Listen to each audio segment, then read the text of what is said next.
Bévu n'est pas banal. Ce totem censé représenter Léon Gontran Damas est en fait une erreur. Cette photo n'est pas celle du poète, écrivain et homme politique guyanais, mais celle d'Henri-France Desilles, professeur et écrivain néo-romantique surinamais. C'est une femme de lettres guyanaise, Françoise James Oseni, qui, au-delà de s'interroger, a mené sa recherche. Elle nous explique son cheminement. Je ne savais pas qui était derrière la photo en fait. Je ne connaissais pas l'identité de la personne qui était représentée sur ce totem en qualité de Damas et qui ne l'était pas. Et donc j'ai lancé l'information, ce que je croyais fortement, sur les réseaux.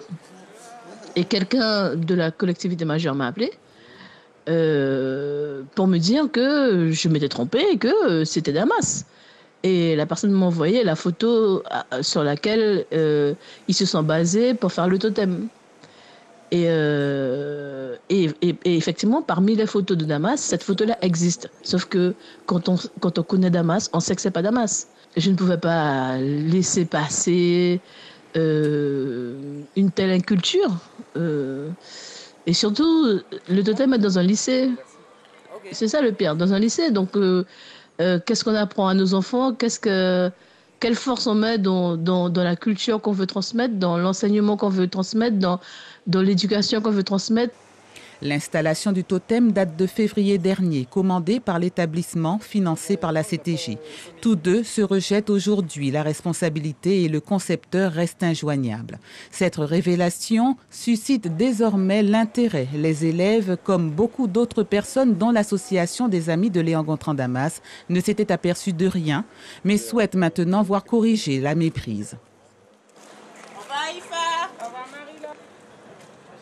En plus, c'est en gros plan, ça montre c'est quel lycée.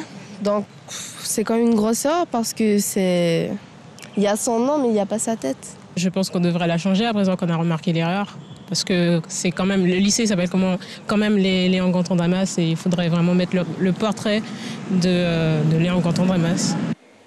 Première étape dans la correction, selon la CTG, faire déboulonner le totem par la société le plus tôt possible. La CTG qui avoue avoir du mal à uniformiser et superviser la signalétique de ses bâtiments et établissements. Cette affaire amènera peut-être à plus de vigilance. Suivez l'info sur Guyana Première, télé, radio et Internet.